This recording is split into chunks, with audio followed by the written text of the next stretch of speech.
Assalamualaikum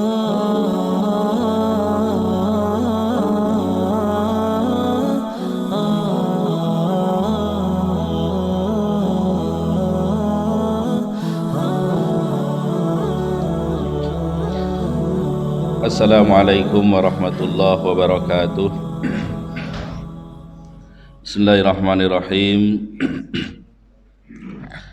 Alhamdulillahilladzi hadana li hada wa ma kunna linahtadiya laula an hadanallah.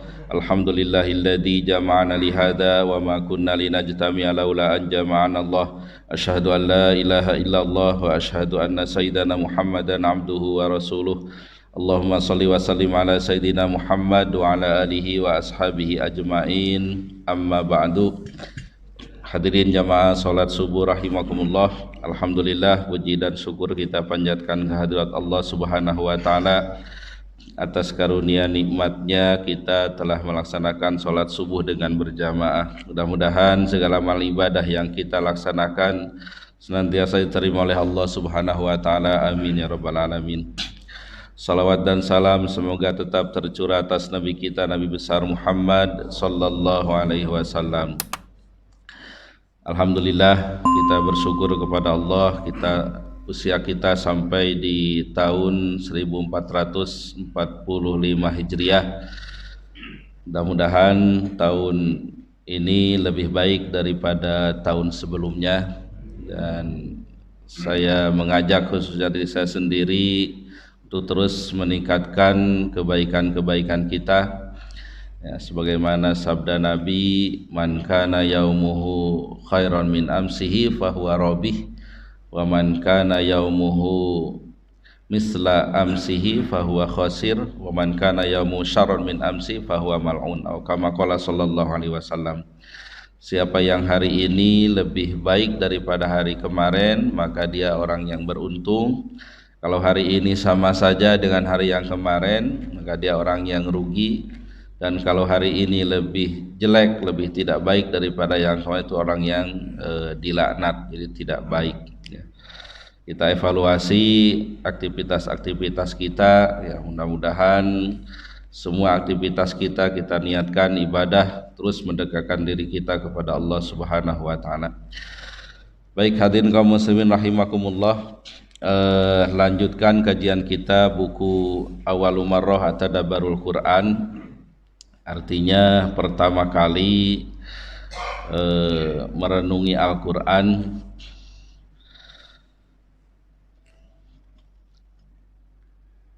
Bulan yang lalu kita sudah bahas tentang Az-Zawaj, kemudian Al-Ila, ya. Jadi secara umum dulu kita bahasan masih di Mawadi Surah Al-Mubarakah. Mawadi itu jama' maudu, artinya tema-tema dari surat Al-Baqarah. Kita sudah membahas ada Al-Manhaj wa Dustur, ya, sistem dan perundang-undangan. Kemudian ini rinciannya, ya, yang sudah kita bahas tentang makan, ya, dibolehkannya makan yang baik-baik, yang halal yang baik, kemudian masalah pidana, kemudian wasiat, puasa, jihad, haji. Kalau tidak salah insyaallah kita masih tasri'u ahkamil usrah, ya, syariat hukum-hukum keluarga. Kemarin Az-Zawaj di ayat 221 sudah kita bahas tentang ketidakbolehan menikahi orang musyrik, ya. Kemudian khilafiyahnya sudah kita sampaikan, dan kabar terakhir kalau nggak salah beberapa hari kemarin atau 2 hari yang lalu, Mahkamah Agung mengeluarkan fatwa SEMA bahwa kemarin kan ada pengesahan nikah beda agama oleh Pengadilan Negeri Jakarta Pusat, ya.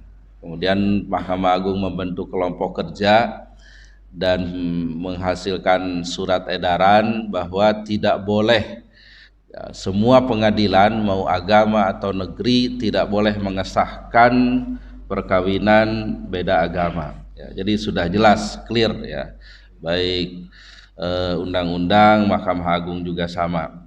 Ya. Kemudian al-ila, ya ini salah satu masalah kemarin kita sudah bahas juga. Al-ila itu sumpahnya seorang suami untuk tidak menggauli istrinya dengan tujuan untuk menyakiti. Nah ini dikasih waktu 4 bulan.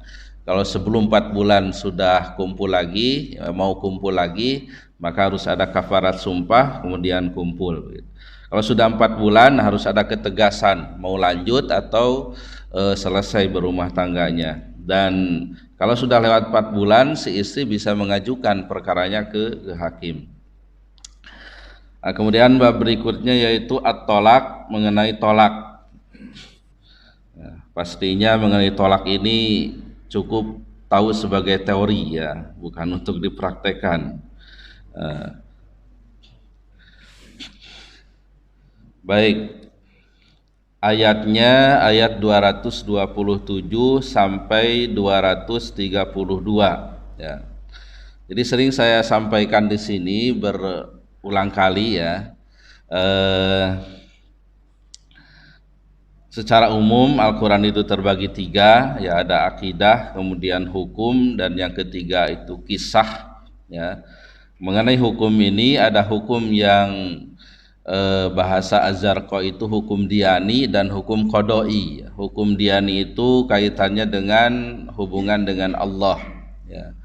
Al-Quran biasanya berbicaranya itu ringkas ya, ringkas dan secara umum ya, seperti sholat saja itu tidak disebutkan dalam Al-Quran berapa kali sehari, apalagi rinciannya sampai sholat isya berapa rakaat itu tidak ada dalam Al-Quran ya. Dijelaskannya dalam hadis ya. Berbeda dengan hukum qadai, yang qadai itu kaitannya antar sesama manusia ya. Di sini terbagi ya, ada hukum jinai, jinai itu pidana, ada ahwal sahsiyah atau perdata ya. Salah satu hukum perdata itu yaitu perkawinan. Nah, mengenai hukum qadai ini Al-Quran sangat rinci ya. Bahkan ayatnya juga panjang-panjang. Walaupun ada ayat yang pendek, tapi ayat sebelum atau sudah itu panjang-panjang ya, dan sangat jelas. Itulah diantara karakter Al-Quran itu seperti itu. Baik, nah mengenai tolak ini, mengenai dalam hukum secara umum ya, masalah rumah tangga itu jelas sekali. Yang mengenai tolak, wa in azamut tolaqa fa innallaha samiun alim, dan jika mereka berketetapan hati hendak menceraikan, maka sungguh Allah Maha mendengar, Maha mengetahui. Nah ini ayat ini kaitannya dengan ketika seorang suami mau menceraikan istrinya ya. Kalau sudah berketetapan hati, berazam ya, Allah itu Maha tahu begitu ya. Jadi ya diceraikan. Jadi urutan-urutan dalam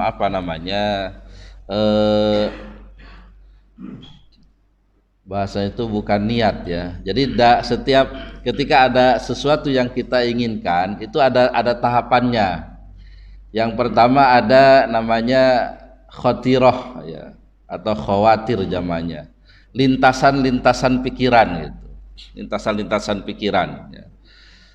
Nah, kemudian ada kalamun nafsi bahasanya itu. Umpamanya pikiran itu pekan depan nih mau jalan-jalan gitu kan, ada lintasan-lintasan pikiran itu. Nah, kemudian kalau kalamun nafsi ya berbicaranya diri gitu, bisalah uang ada dan sebagainya, libur juga dan sebagainya umpamanya.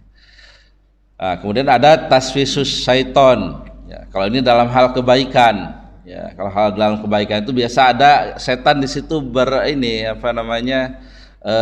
nimrung gitu, taswisus syaiton ya.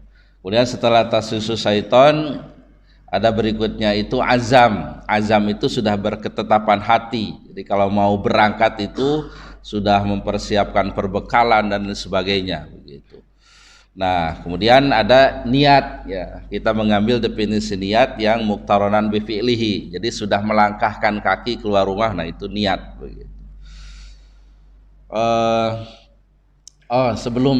Sebelum azam itu ada namanya ham ya. Ham itu keinginan yang kuat ya, keinginan yang kuat begitu. Tadi sudah kalamun nafsi, tasus syaiton ya, udah ham ya. Pokoknya saya harus berangkat atau saya harus umpamanya mau berangkat umroh pada sebagainya gitu. Nah, kalau azam sudah lebih kuat niatnya ya, dengan persiapan dan sebagainya ya. Ayat ini juga kalau di pengadilan agama biasa dimasukkan di putusan ya. Jadi sebagai pertimbangan hakim ketika memberi izin kepada seorang suami yang akan menceraikan istrinya, biasanya pakai ayat ini ya. Jadi dengan berbagai macam alasan ya, akhirnya yang mau cerai itu diizinkan ya, diizinkan. Nah, salah satunya azam dari suami ini, karena prinsipnya yang punya tolak itu adalah suami ya, suami.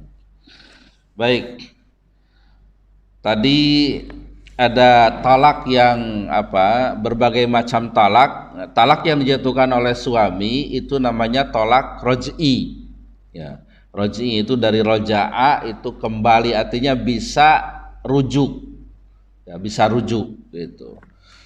Nah, tapi kalau tolak yang lainnya yang ada pelanggaran siga ta'liq talak ya, itu tolaknya khul'i ya. Kemudian ada juga tolak bain. Itu biasanya dua-duanya dijatuhkan oleh hakim ya, oleh hakim.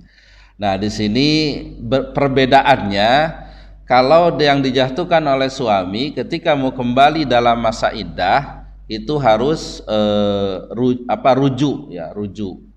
Kalau prosedurnya rujuk itu ketika suami sudah berikrar menjatuhkan talak di pengadilan, dia dapat akta cerai dua-duanya ya, kemudian datang ke KUA karena mau rujuk ya. Nanti di KUA ada proses rujuk ya, dengan bahasa yang sharih ya, yang jelas, aku merujuk engkau kembali gitu. Atau bisa aja rujuk itu di rumah ya, merayu kembali dan sebagainya gitu. Makanya perintah Al-Quran, perempuan yang dicerai itu jangan, ketika masa iddahnya jangan dikeluarkan dari rumah itu. Nah, kan untuk apa? Ini bisa jadi peluang untuk rujuk gitu ya, karena setelah cerai kan nggak deketan lagi gitu kan. Yang tadinya makan berdua sekarang jadi kagok pakai begitu, nyuci juga jadi gimana begitu. Akhirnya suami kan merenung kembali begitu ya. Bahasanya kalau sudah tiada baru terasa gitu kan. Akhirnya istilahnya air kembali ke sungai begitu. Jadi timbul kangen kembali begitu kan ya, akhirnya rujuk lagi begitu. Nah, ini talak yang dijatuhkan oleh suami. Kalau yang tadi bain yang dijatuhkan oleh hakim ya, bain sugro, itu untuk kembalinya harus nikah ulang, akad ulang lagi ya. Begitu juga talak khul'i. Talak khul'i ini yang melanggar sigot ta'liq talak ya. Baik, kalau talak 3, nah itu namanya bain kubro. Nah, bain kubro itu tidak boleh kembali lagi kecuali si istrinya sudah menikah dengan laki-laki lain ya, dan tam gitu. Bahasa hadisnya itu hatta yadzuqa usailataha ya, kamakola, sampai si suaminya itu mencicipi, merasakan madunya dari perempuan itu, yaitu hubungan suami istri yang sempurna begitu ya. Tidak boleh pura-pura begitu. Jadi mantan suaminya talak 3 nyuruh ke temannya, nikah itu istriku tapi jangan kau apa-apain ya, setelah nikah ya nanti cerai lagi gitu. Itu namanya nikah muhallil, itu tidak boleh ya, tidak boleh. Nah, ini menunjukkan seriusnya tolak ini ya. Jadi bukan main-main tolak ini ya. bukan main-main. Saya kalau udah 3 nggak boleh ini lagi begitu. Kumpul lagi, kecuali sudah diselang tadi ya.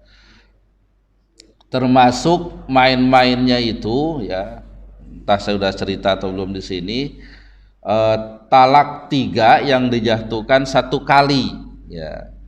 Jadi biasa kan talak itu menjadi talak 1 raj'i. Nah ini sekalian karena saking keselnya kujatuhkan talak 3 gitu kan. Nah, tapi sekali ucapan begitu. Nah ini kan bagaimana di zaman Nabi Shallallahu Alaihi Wasallam dan zaman Abu Bakar, kemudian 2 tahun setelah kepemimpinan Umar, talak 3 1 kali itu dihitung 1 gitu. Dihitung 1. Tapi di zaman Umar karena banyak yang menyepelekan talak ini, sehingga Umar menghukumi talak 3 yang dijatuhkan sekali ucapan itu 3 gitu. Itu 3. Sehingga sampai sekarang jadi perbedaan pendapat di kalangan para ulama, termasuk dalam tataran praktisnya. Ya, kalau di Arab Saudi ketika ada kejadian tadi kemudian ke pengadilan, ya saya udah jatuh talak 3 tapi sekali ucapan begitu. Ya, kalau pengadilan menghukumi ya 3 gitu. Tapi kalau kamu mau cari fatwa ya silahkan ke Dewan Mufti, karena kalau di Saudi ada muftinya ya, bisa berfatwa ke sana. Nah, ternyata fatwanya itu kalau istrinya masih mau menerima suaminya tadi, fatwanya itu talak 3 itu 1 gitu. Jadi mengikuti di zaman Nabi gitu. Tapi kalau istrinya nggak mau gitu, nah udah 3 itu ya 3 gitu. Baik, ya tolak itu bukan main-main lah, bukan main-main. Makanya kalau kita cekcok itu ya pergi aja lah gitu. Suami itu kan biasanya istilah sekarang itu fight or flight ya. Jadi fight itu kan kalau istri lagi gini kan pengennya melawan begitu. Nah itu fight gitu. Nah, atau flight itu terbang pergi gitu. Ya udah pergi aja lah, nggak usah. Tapi mudah-mudahan ya kalau selisih sedikit itu biasa ya, bumbu rumah tangga itu seperti itu ya. Karena memang rumah tangga sakinah mawaddah warahmah yang digambarkan oleh rumah tangga Nabi itu bukan yang tidak ada masalah gitu. Ya. Itu udah kan masalah rumah tangga Nabi itu banyak sekali masalahnya. Dan masalahnya itu diabadikan oleh Al-Quran, diabadikan oleh hadis gitu ya. Dalam Al-Ahzab ya, An-Nur kan, Al-Ahzab itu kan peristiwa istri Nabi menuntut nafkah yang lebih gitu kan, sampai Nabi bahasanya itu ngungsi lah ke masjid gitu 1 bulan gitu. Sampai turun ayat pilihan, mau memilih Nabi atau memilih dunia gitu. Sampai ditanya semua istrinya itu satu-satu gitu. Mau lanjut rumah tangga atau diceraikan gitu. Jadi permasalahan itu sampai ada pilihan cerai atau lanjut begitu ya. Kemudian ujian Nabi juga kan tuduhan istrinya berzina Siti Aisyah kan, diabadikan dalam surah An-Nur sampai 10 ayat gitu kan gitu. Banyak sekali hadis-hadis juga bagaimana cemburunya Siti Aisyah, marahnya Siti Aisyah gitu. Dalam hadis Nabi menyatakan, aku tahu kalau kamu sedang sedang suka kepadaku, kata Nabi, engkau akan berkata la birabbi Muhammad, tidak demi Tuhan Muhammad. Tapi kalau engkau sedang enggak suka, engkau akan mengatakan la birabbi Ibrahim, tidak demi Tuhan Ibrahim begitu. Benar ya Rasul, karena kalau aku sedang marah, aku tidak suka menyebut namamu, katanya gitu. Nah, jadi ini juga pelajarannya, bapak-bapak kalau panggilan istri nanti jadi berubah sedang marah gitu kan. Banyak sekali peristiwa-peristiwa yang diabadikan oleh sejarah ya, oleh sejarah. Bahkan pernah Abu Bakar itu datang ya ke rumah Nabi gitu. Dengar Siti Aisyah lagi melantangkan suaranya gitu. Abu Bakar itu kan anaknya ya. Mau menampar Siti Aisyah gitu. Menampar Siti Aisyah tapi tangannya ditangkap oleh Nabi gitu. Tangannya oleh Nabi itu. Akhirnya Abu Bakar pun pulang dalam keadaan kesal gitu. Dalam keadaan kesal. Nabi mengatakan ke Siti Aisyah, lihat bagaimana aku melindungimu dari perbuatan laki-laki gitu. Nah, ketika lain Abu Bakar datang lagi, ternyata sudah rukun gitu kan. Abu Bakar mengatakan, libatkan aku dalam rukunnya kalian, sebagai makna aku kemarin terlibat dalam cekcoknya kalian gitu. Itu bahasanya seperti itu. Baik, kembali lagi tadi masalah tolak ya. Kemudian ada al-khulu ya. Al-khulu ini seorang istri yang menebus talak suaminya ya. Ayatnya di ayat 229.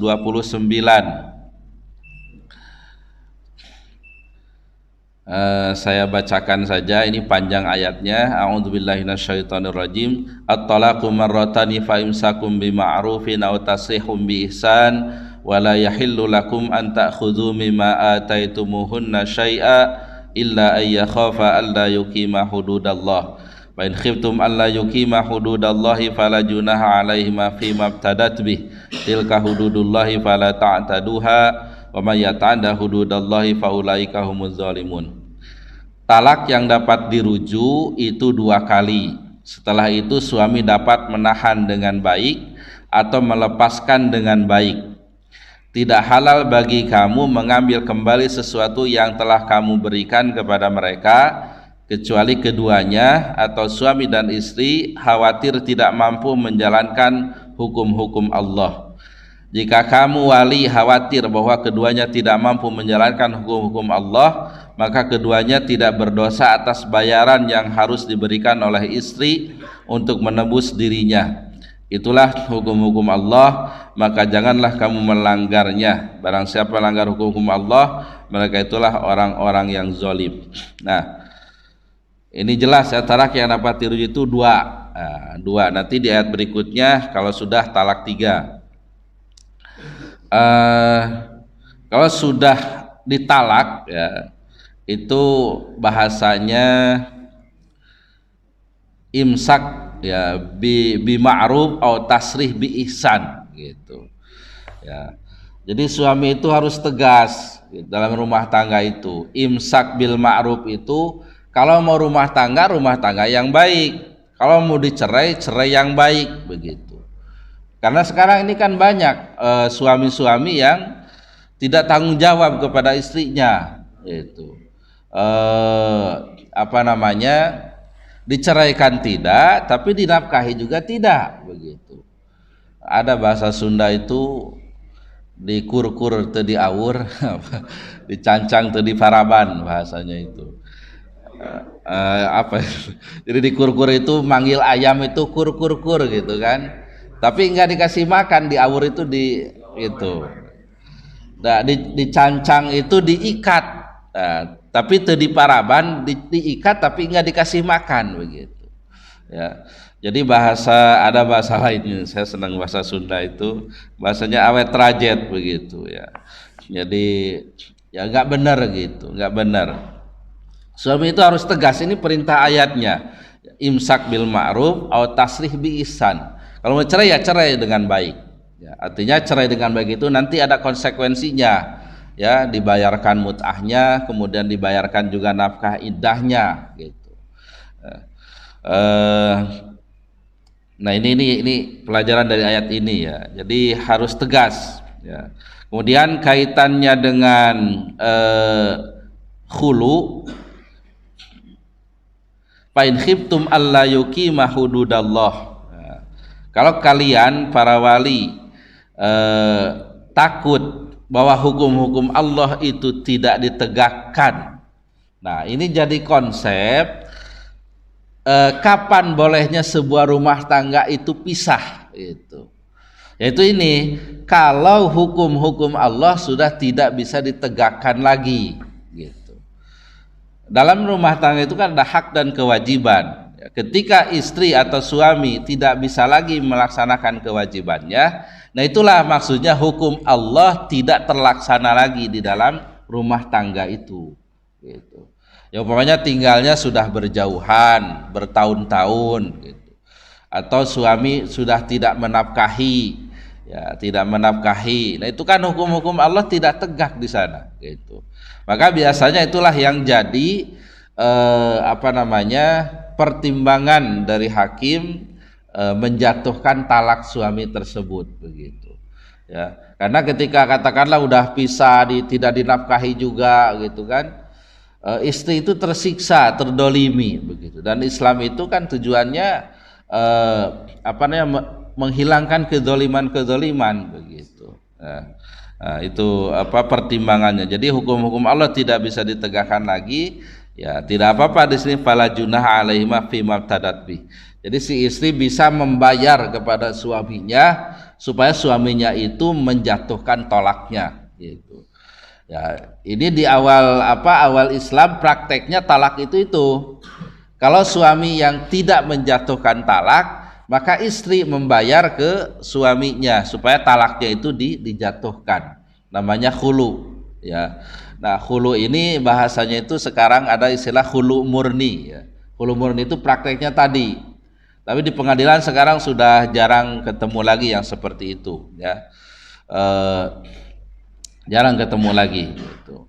Nah, dan ketika Islam itu makin jauh dari masa nubuahnya, nah itu tadi banyak laki-laki yang itu tidak tanggung jawab dan tidak juga menceraikan gitu, sehingga ada kezoliman untuk seorang istri. Sehingga di antara ijtihad para ulama ya bolehnya hakim menjatuhkan talak suaminya. Ya banyak sebenarnya dalam buku-buku kitab-kitab kuning dibahasakan. Kalau yang saya ingat itu wa idza stadda adamur ragbati zaujah wa ajazal qadi ala islahiha ya talaqal qadi talqatan bainatan, atau banyaklah redaksi lainnya yang intinya kalau kebencian seorang istri itu sudah memuncak gitu. Ya, ini kebenci itu kan tidak mungkin benci tanpa ada alasan begitu. Mungkin karena suaminya macam-macam lah. Kalau sekarang kan kalau tidak salah paling tinggi penyebab perceraian itu karena ekonomi ya. Kemudian sekarang itu banyaknya perselingkuhan ya. Kemudian KDRT dan seterusnya. Mungkin karena penyebab-penyebab itu sehingga istri itu sudah tidak suka sama suami dan memuncak begitu. Wa ajazal qadi itu, dan hakim sudah tidak bisa lagi mendamaikan keduanya. Maka hakim boleh menjatuhkan talak dari suaminya. Itu bahasanya seperti itu. Baik, itu masalah khulu. Kemudian al-iddah lil mutallaqah wal armalah. Iddah lil mutallaqah itu jadi dalam bahasa Arab ada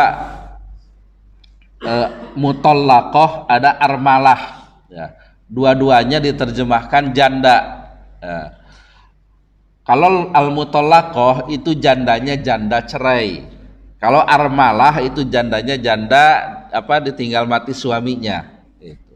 Dalam bahasa Arab itu dibedakan ya. Ayatnya wal mutallaqatu yatarabasna bi anfusihinna salasata quru ya. Yang ditolak itu menunggu ya dirinya itu sampai 3 quru. Nah ini kan bahasanya ada dalam fikih ya. Quru itu ada yang mengartikan quru itu suci, ada yang mengartikan quru itu haid ya. Nanti ada penjelasannya di dalam masalah fikih, tapi hitungannya itu kurang lebih 3 bulan. Ya, kurang lebih 3 bulan. Nah, ketika suci diawalinya ya maka dihitung dari haid ya, dari haid suci berikutnya ya 3-nya itu. Sehingga kalau dijatuhkan talaknya itu ketika haid, nah itu masa iddahnya itu lebih panjang. Lebih panjang karena nunggu suci berikutnya itu. Nah, sehingga talak ketika haid namanya itu talak bid'i. Ya. Kalau tolak ketika suci itu tolak sunni. Nah, ini nih istilah dalam talak ya. Gak apa-apa dengerin aja, paham gak paham dengerin aja lah istilahnya. Jadi, nah makanya kalau tolak biasa hakim itu nanya gitu. Ini ya karena pengalaman ya. Kalau suami menjatuhkan talaknya, istrinya ditanya sedang haid atau tidak gitu. Ya, bukan tanya-tanya nggak ada gunanya itu, bukan gitu. Tapi ada gunanya itu. Bahkan kalau orang yang tidak tahu mungkin ngapain sih tanya-nanya haid atau tidak gitu kan? Itu urusan pribadi gitu. Tidak, itu hukum gitu. Ketika dia sedang suci maka talaknya itu sunni gitu. Ketika sedang haid talaknya bid'i. Konsekuensi talak bid'i dia lebih panjang masa iddahnya. Makanya biasanya hakim menunda dulu sampai dia suci, atau kalaupun mau tetap menjatuhkan juga ditanya istrinya keberatan atau tidak dijatuhkan talaknya ketika haid gitu. Karena kan konsekuensinya untuk istri tersebut, karena masa iddahnya jadi lebih panjang. Baik, tadi masalah kuru ya, kuru itu tuh iddah untuk janda yang diceraikan. Kemudian kalau untuk armalah ya, janda mati ya, ayatnya itu 234 ya.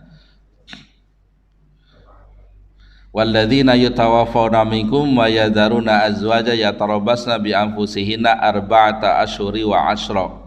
Ya, al-ayah.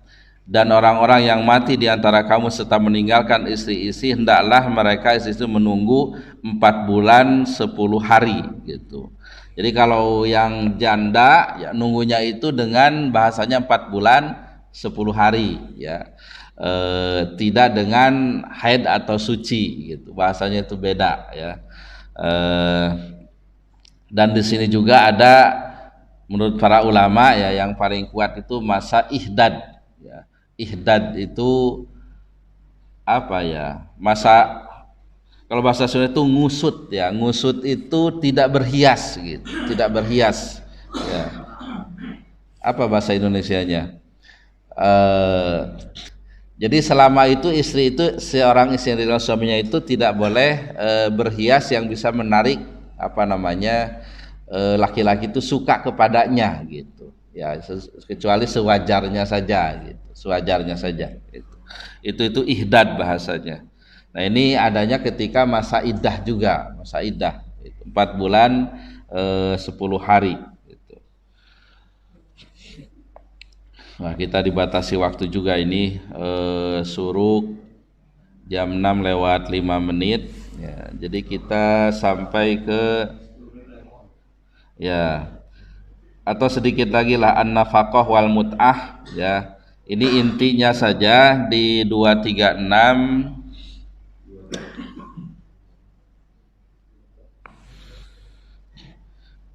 ayatnya, potongannya itu wa matti'uhunna 'alal musi'i qadaruhu wa 'alal muqtiri qadaruhu mata'am bil ma'rufi haqqan 'alal muhsinin ya. Dan hendaklah kamu beri mereka mut'ah bagi yang mampu menurut kemampuannya, dan bagi yang tidak mampu menurut kesanggupannya, yaitu pemberian dengan cara yang patut yang merupakan kewajiban bagi orang-orang yang berbuat kebaikan.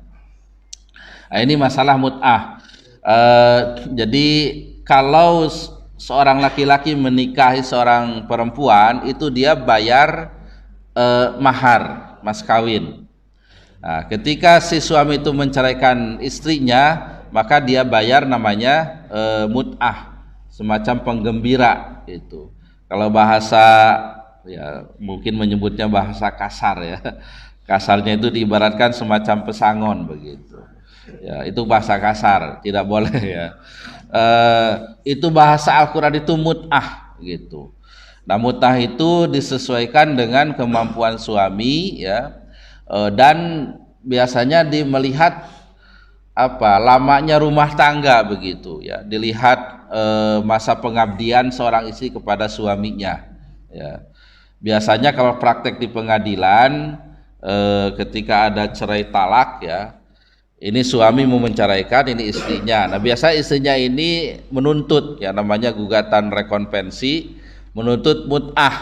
Nah, biasanya menuntutnya itu yang tinggi gitu, entah 100 juta atau berapa gitu.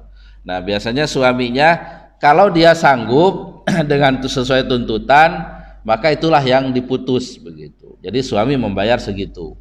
Tapi kalau tidak ada titik temunya, istri nuntut 100, suaminya maunya 50, tidak ada titik temunya, maka biasanya majelis hakim yang menentukan besaran dari mut'ah tersebut. Termasuk nafkah iddah. Ya, nafkah iddah itu nafkah ketika si istri menunggu ya, karena dia tidak boleh menikah dengan laki-laki lain, sehingga tetap kewajibannya itu suaminya yang memberikan nafkah. Nah, itu juga bisa menuntut berapa gitu, dan kesanggupan suami berapa gitu. Kalau tidak ada titik temunya, maka hakim yang akan menentukan berapa nafkah iddahnya ya. Itu maksudnya an-nafaqah wal mut'ah ya. Ini saya sampaikan ya, mudah-mudahan ya kita, keluarga kita ya, anak-anak kita atau tetangga kita jauh dari perceraian ini ya. Tapi hanya untuk pengetahuan ya, karena banyak yang ke pengadilan itu ketika dituntut mut'ah nafkah iddah itu nggak mau ngasih begitu ya, nggak mau ngasih karena mungkin saking entah kesalnya sama istrinya atau bagaimana begitu. Padahal itu kan hukum dari Allah Subhanahu wa taala begitu. Itu bentuk daripada tasrih bi ihsan ya, menceraikan dengan baik itu ditunaikan hak istri yang dicerai itu gitu. Dan biasanya ada berikutnya itu nafkah untuk anak ya, nafkah untuk anak itu juga ditetapkan, kalau diminta oleh istrinya ditetapkan oleh majelis hakim ya. Kemudian di sini ada ar-rodha. Ar-rodha itu menyusukan ya, masalah menyusui. Nah, ini ayat-ayatnya itu panjang-panjang, bisa dibaca di 1233. Wal walidatu yurdina auladahunna haulaini kamilaini liman arada yutimar rodha'ah walal mauludi lahu rizquhunna wa kiswatuhunna bil ma'ruf. Dan ibu-ibu hendaklah menyusui anak-anaknya selama 2 tahun penuh bagi yang ingin menyusui secara sempurna, dan kewajiban ayah menanggung nafkah dan pakaian mereka dengan cara yang patut. Masalah menyusuinya tidak saya bahas, yang saya sedikit garis bawahi wa alal mauludi lahu. Ini bahasa Arab. Al mauludi itu anak yang dilahirkan, lahu baginya. Lahu baginya. Nah, ini kaitannya dengan nasab gitu. Ini dasar kenapa setiap anak itu binnya itu yang disebut binnya itu ayahnya, tidak ibunya. Itu Ahmad bin bin Thohir umpamanya gitu. Itu kan bapaknya. Nah, ini dasarnya wa alal mauludi lahu. Ya, jadi anak itu untuk ayah. Anak itu untuk ayah gitu. Sehingga tidak boleh dinisbatkan kepada ibunya, kecuali memang tidak ada ayahnya ya, seperti nanti kita bahas dalam surah Ali Imran, Nabi Isa ibnu Maryam. Nah, dalam Al-Quran, ini jadi udah kesana ya, tapi udah tanggung ngegas. Nabi yang disebut nama orang tuanya itu hanya satu, Nabi Isa saja ya, wa idz qala Isa ibnu Maryam. Nah, ini untuk apa gitu, ya salah satunya ya bahwa menunjukkan ya Nabi Isa itu memang tidak ada ayahnya ya, tidak ada ayahnya, dan dia dilahirkan dari seorang ibu ya, ibu yang Al-Maryamul Azra ya, yang Maryam yang perawan gitu. Ini kan untuk mengkantor kepercayaan Nasrani ya, bahwa ayahnya itu adalah Tuhan begitu ya. Tidak itu. Isa itu ibnu Maryam, anaknya Maryam gitu.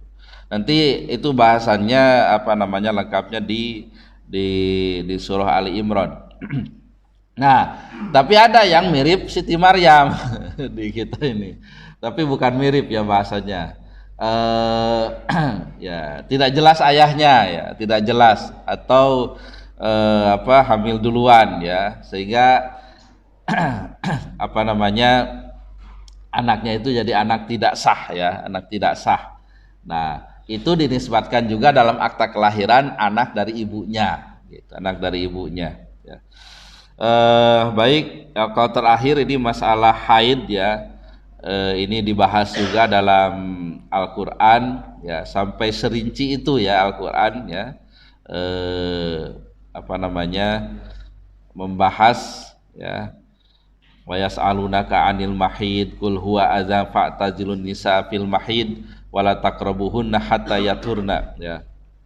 Nah, ada yathurna, ada tatoharna. Nah, dalam qiraah ada yang membaca faidah tathurna itu. Nah, itu ada bedanya ya, ada bedanya ya. Kalau yang di atasnya anil mahid ya, mahid itu ada yang menyebutkan mahid itu isim makan, ada isim zaman. Kalau disebut isi makan, mahid itu tempat haidnya. Jadi yang dijauhi itu itunya saja. Jadi ya bahasa ininya kalau megang-megang apa itu boleh begitu.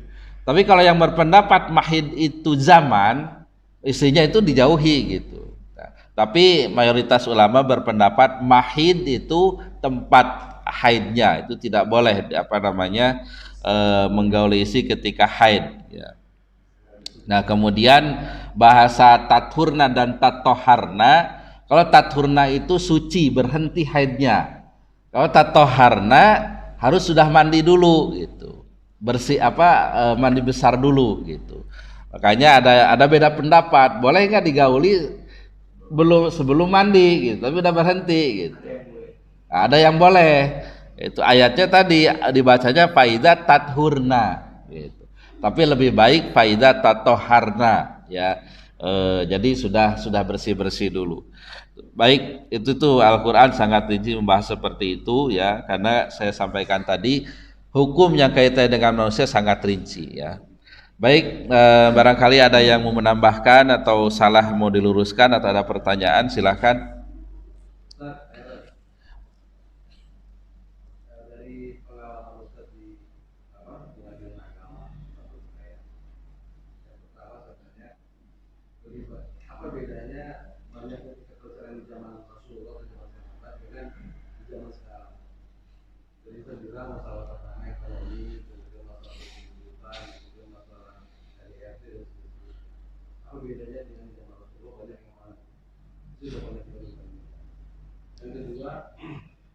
Perceraian yang sebenarnya dibolehkan secara syar'i, secara syariat itu yang mana? Itu kalau cerai kan memang dihalalkan atau dibolehkan, tapi dibenci sama Allah kan. Ya. Dan sekarang yang misalnya di syar'i yang boleh salah satu yang mana?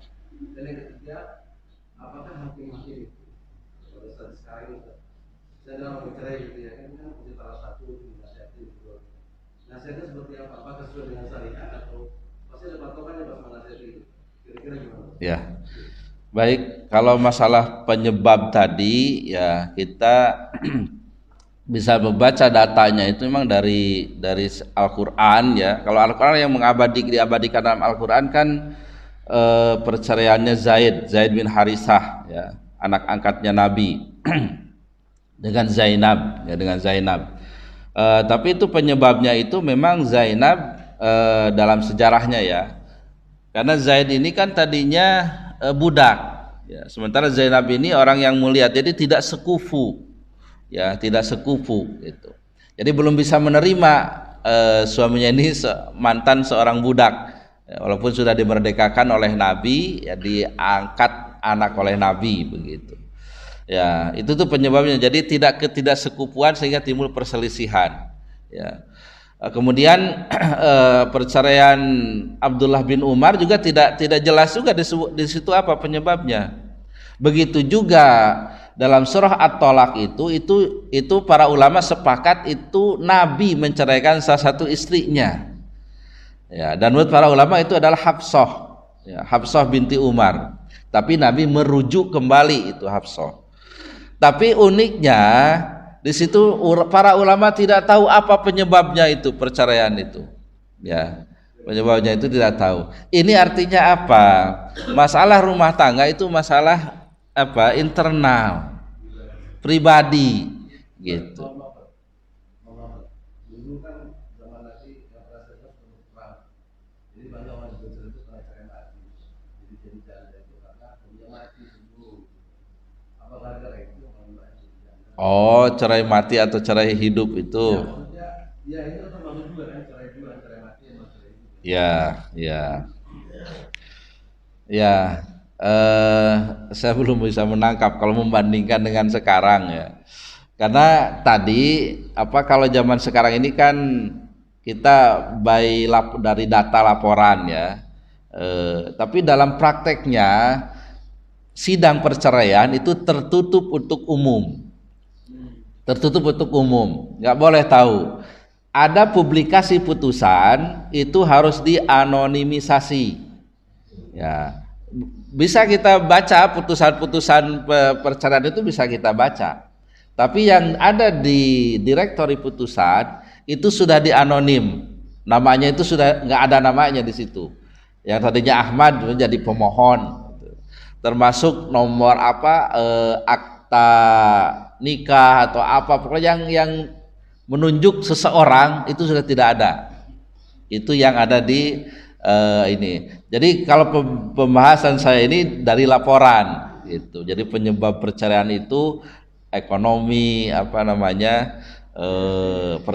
perselingkuhan, KDRT dan sebagainya begitu ya. Dalam prakteknya kita ini bukan ini ya, paling tidak mendekati lah. Karena contohnya di zaman Nabi kalau perceraiannya itu nggak perlu tahu orang gitu, ya nggak perlu tahu orang gitu. Nah, makanya sidangnya juga tertutup untuk umum begitu ya. Kalau tadi masalah perbandingan jumlah ya memang ya untuk saat ini ya sangat banyak sekali ya jumlah perceraian itu ya, bahkan saya sudah pernah cerita juga tahun 2014 ya kalau tidak salah itu rata-rata 1.000 per hari ya, 1.000 per hari perceraian itu. Jadi dari jumlah setahun itu di breakdown jadi per hari itu kurang lebih 1.000 atau 48 pasangan setiap jam gitu. Itu tuh di Indonesia begitu. Baik, yang tuh ya. Kalau sudah konsentrasi yang pertama, yang kedua suka lupa saya. Yang kedua tadi apa?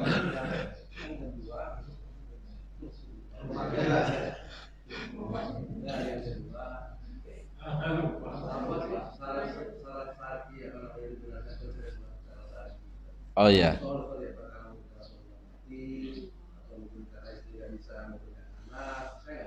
Oh ya, ya. Masalahnya gini, dia menjadi masalah. Semakin banyak yang cerai lagi maka kalau sudah diceritakan nikah itu 3,4. Itu mau kali gitu. Apa diceraiin kalau sudah baru 3,4 itu? Oh. Iya. Iya. Ya. Baik, kita bedakan ya antara yang cerai mati dengan cara hidup ya. Kita yang kalau udah meninggal kan memang udah otomatis itu udah takdir ya. Kalau ini kan masih pilihan bentuknya ya. Itu tadi yang syar'inya itu fa in khiftum alla yuqima hududallah. Kalau hukum-hukum Allah sudah tidak bisa ditegakkan lagi. Nah, itu tuh alasannya.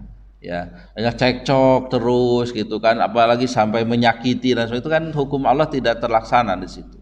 Itu tuh alasan dibolehkannya perceraian ya dalam rujukannya Al-Qur'an tadi ya. Tadi. Adapun seperti kasus ya, seperti istri tidak bisa mandul umpamanya, itu kan pilihan, ya. Pilihan bisa diceraikan atau pilihan ketika istrinya memberi izin menikah lagi, gitu, menikah lagi.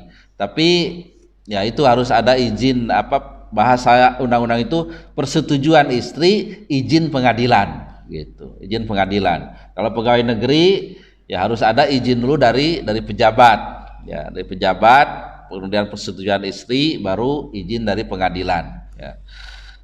Ribet ya, tapi saya tunjukin tuh caranya poligami. Ke pengadilan dulu ya. Nanti ada babnya nanti di surat An-Nisa kalau itu ya. Yang ketiganya apa tadi? Lupa saya. Oh ya.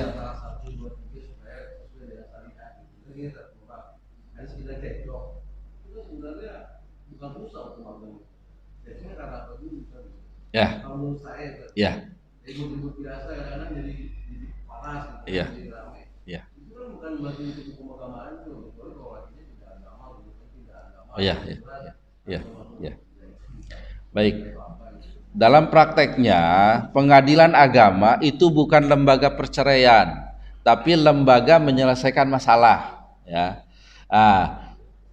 Semua tahu penyelesaian masalah yang terbaik itu as-sulhu khair. Itu tuh Al-Qur'annya seperti itu. Kalau bisa didamaikan, kenapa harus berpisah?